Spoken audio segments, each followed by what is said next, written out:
एक शहर में एक शख्स कायम अली रहता था। इसके 3 बच्चे थे, एक इसका बड़ा बेटा, फिर बेटी और फिर एक बेटा था। बड़े बेटे का नाम अहमद, बेटी का नाम इरम और तीसरे बेटे का नाम अरशद था। कायम अली महकमा तालीम में एक मामूली क्लर्क था। वो बहुत मुश्किल से एक लोअर मिडिल क्लास जिंदगी गुजार रहा था। इसका घर भी किराए का था और औलाद इसकी बड़ी हो रही थी। उन्हीं चीज़ों की परेशानियां लेते लेते वो बीमारी में मुब्तला हो गया और इसी बीमारी से चल बसा।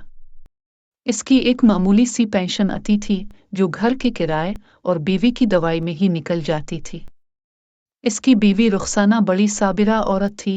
इसने जिंदगी बड़ी खुश असलूबी से गुजारी थी। जब कायम अली फौत हो जाता है तो रुखसाना बहुत परेशान हो जाती है।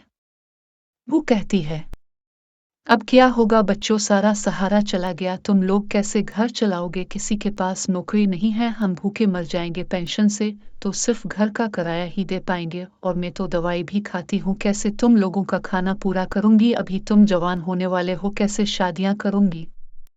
खास तौर पर इरम की, वो बच्ची है, मुझे इसकी बहुत टेंशन है, कैसे मैं अपना फर्ज निभाऊं और उसको इस ककी घर का कर दूं। अहमद, उम्मी जान, अब परेशान ना हूं, अल्लाह पर यकीन रखे, अल्लाह बेहतर करेगा, हम मेहनत करेंगे और हमें यकीन है कि अल्लाह हमें इसका फल ज़रूर देगा। अब सिर्फ हमें काम की इजाज़त दीजिए और हमारी कामयाबी के लिए दुआएं करें। अम्मी, लेकिन बेटा क्या करोगे तुम लोग? मेरी दुआएं तो हमेशा तुम्हारे लिए हैं, लेकिन अब तो तुम्हारी पढ़ाई भी मुकम्मल नहीं हुई, तो तुम्हें नौकरी कौन देगा? अहमद, उम्मी, हम नौकरी नहीं, कारोबार करेंगे। नौकरी से घर चलता है, बिजनेस से नस्लें पलती हैं।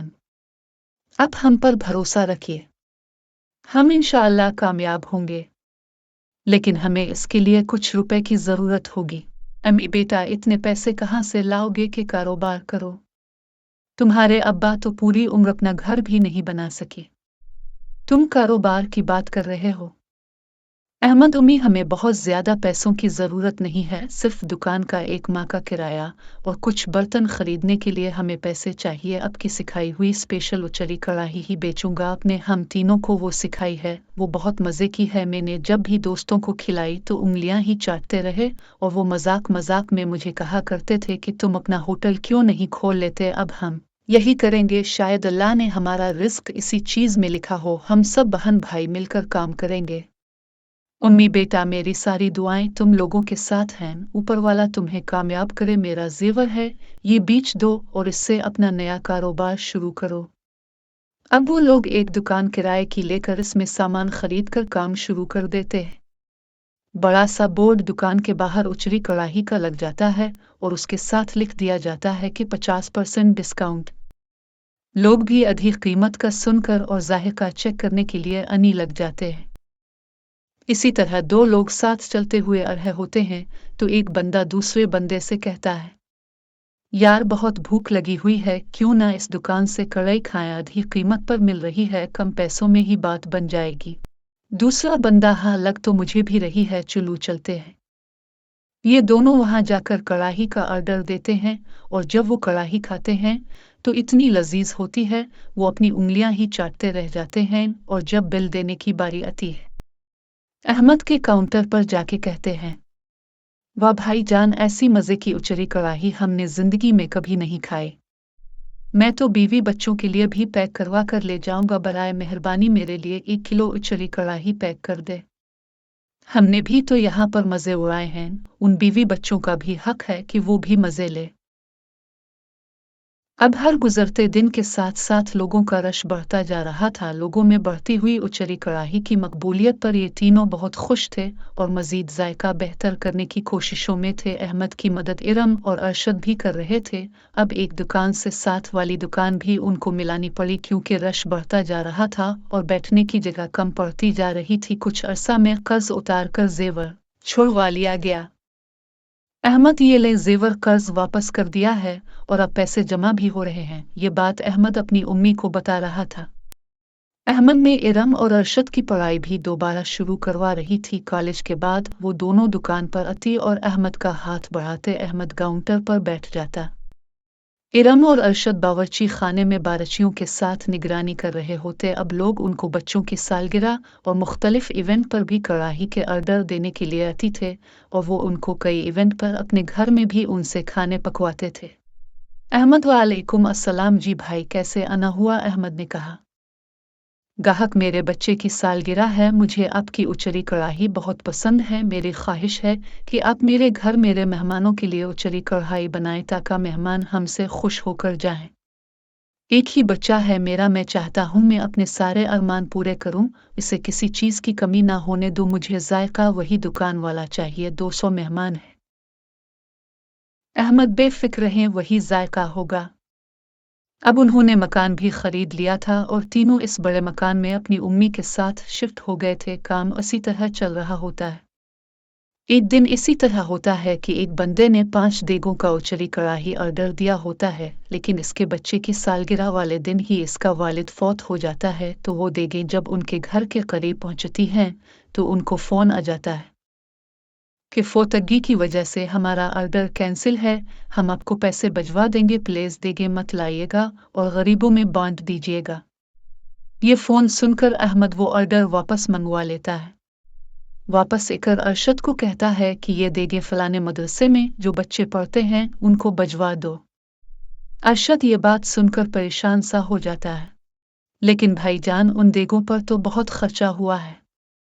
अहमद, खर्चा हुआ है, लेकिन जिस गाहक ने ये ऑर्डर कैंसिल किया वो हमें फुल पेमेंट कर चुका है, तो इसलिए फिक्रमंद होने की ज़रूरत नहीं, हमें अपने पैसे मिल चुके हैं। अब उन पर गरीबों का हक है, हमारा हक नहीं है। तो अरशद की थोड़ा परेशानी कम हो जाती है, लेकिन वो अभी भी दिल में कुछ लालच पाल रहा होता है। इसी दौरान इरम से वो कहता है कि ये भाईजान को क्या हो गया है? अहमद भाई मुझे कह रहे थे कि ये देगे मदरसे में भिजवा दो। भला ये कोई करने वाली बात हुई? हमें डबल मुनाफा कमाने का मौका मिल रहा है। इस बंदे ने पेमेंट पूरी कर दी थी और उसके घर में फोतगी हो गई, तो अब अहमद भाई ये देखिए मदरसे में बजवा रहे हैं, क्यों ना हम उन देगों को बेच दें? इरम, बात तो तुम्हारी ठीक है, लेकिन अहमद भाई गुस्सा करेंगे। अरशद, गुस्सा क्यों करेंगे, हम उनको पता ही नहीं चलने देंगे। उन देगों को इसी तरह ही फ्रीजर में रख देंगे और सुबह होने पर ये देखें बेच देंगे लोगों को। इरम, चलो ठीक है, वैसे भी अहमद भाई अब घर जा चुके हैं तो हम पीछे से ये काम कर लेते हैं, और सुबह वैसे भी अहमद भाई को किसी काम के सिलसिले में दूसरे शहर जाना है। अब इरम और अरशद मिलकर ये देखें फ्रीजर में रखवा देते हैं। इसके बाद जब सुबह होती है तो लोगों को यही कढ़ाई गर्म कर कर के दे रहे होते हैं। उनमें से कुछ गाहक उनसे पुराने वाला जायका ना होने की शिकायत भी करते हैं। इस तरह एक गाहक कढ़ाई खाने आता है। हेलो अरशद भाई, एक आधा किलो कढ़ाई कर दी, मुझे बहुत भूख लगी हुई है। अरशद अभी ये देते हैं। इसके बाद अरशद वही पुरानी कढ़ाई गर्म करके इसको दे देता है। तो गाहक खाने के बाद कहता है, अरशद भाई गुस्सा मत कीजिएगा, लेकिन यकीन माने जो पुराने वाला जायका इस कढ़ाई में नहीं। अरशद, ये कैसे हो सकता है, हमने तो इसी मेहनत और इसी लगन से कढ़ाई बनाई थी। लेकिन अरशद के जहन में ये बात चल रही होती है कि उसने पुरानी कढ़ाई दी अब, लेकिन अरशद का लालच बढ़ता ही जा रहा था। अब कहीं से भी ऑर्डर कैंसिल होता तो अरशद वो कढ़ाई किसी और मदरसे या गरीबों को देने की बजाय इसी तरह बेच देता। लेकिन इसका नुकसान ये हुआ कि कारोबार कम होना शुरू हो गया। लोगों को उनकी कढ़ाई से शिकायतें पैदा होनी शुरू हो गई, जो कि अहमद के लिए एक गैर मुतवक्के बात थी। एक दिन अहमद इसी तरह परेशान बैठा होता है। इरम पूछती, अहमद भाई क्या परेशानी है, इतने परेशान क्यों बैठे हुए हैं? अहमद, इरम क्या बताऊं, काम है कि कम ही होता जा रहा है, गाहक हैं कि अब इतना रश नहीं होता और मैं इस वजह से परेशान हूँ। हमारे पास वर्कर बहुत सारे हैं और उनकी तनख्वाहों के पैसे ही बड़ी मुश्किल से निकलते हैं, बजाय इसकी कि हम कमाएं। इरम भाई, मुझे लगता है इसमें हम दोनों ही कसूरवार हैं। अहमद, नहीं, ऐसी कोई बात नहीं है, तुम लोगों का क्या कसूर है, तुम लोगों ने तो पूरी मेहनत की है। अरशद, नहीं अहमद भाई, ये हमारा ही कसूर है। अहमद भाई, ये गलती हमारी है, हमने कई दफ़ा कैंसिल की हो ऑर्डर, फरीज करके वही कढ़ाई सुबह को उनको बेची, जिस वजह से ग्राहकों को शिकायतें पैदा हुई और वो यहाँ पर आना बंद कर गए। अहमद, ये तुम लोगों ने क्या किया? अपने लालच में जमाया कारोबार ख़त्म कर लिया। तुम लोगों को ऐसा नहीं करना चाहिए था। कारोबार के अलावा ये बात अल्लाह को भी पसंद नहीं है कि जिनका हक है इनको ना दिया जाए। अब इसका एक ही हल है कि हम अपनी की गलती का अजाला करें और ग्राहकों को दोबारा अपनी तरफ मुतवज्जे करें। अरशद लेकिन भाई अब हम ये किस तरह कर सकते हैं? अहमद हम कर सकते हैं। इसके लिए हम दुकान पर लिखवा देंगे कि पूरा 1 महीना कढ़ाई हमारी तरफ से फ्री होगी। कड़ाही अब खाएं बिल हम खुद भरेंगे। इस तरह ग्राहक हमारी दुकान में दोबारा आना शुरू हो जाएंगे और हमारे पुराने जायके से उनको दोबारा वाकिफियत हो जाएगी और वो फिर 1 माह के बाद पैसे देकर भी खाएंगे क्योंकि उनको आदत लग चुकी होगी। अहमद ने यही स्कीम लड़ाई और अब उनकी दुकान पर रश लगा रहता था। इस तरह 1 महीना उन्होंने अपनी तरफ से पैसे लगा के लोगों को अपनी तरफ बुलाया, लेकिन इसकी 1 महीने के बाद वहां पर रश लगने लग गया। लोगों को यकीन उगा कि उनका पुराना जायका बहाल हो चुका है। अब लोग उनकी दुकान पर आने लग गए थे। उनका कारोबार दोबारा उरूज पर पहुंच गया।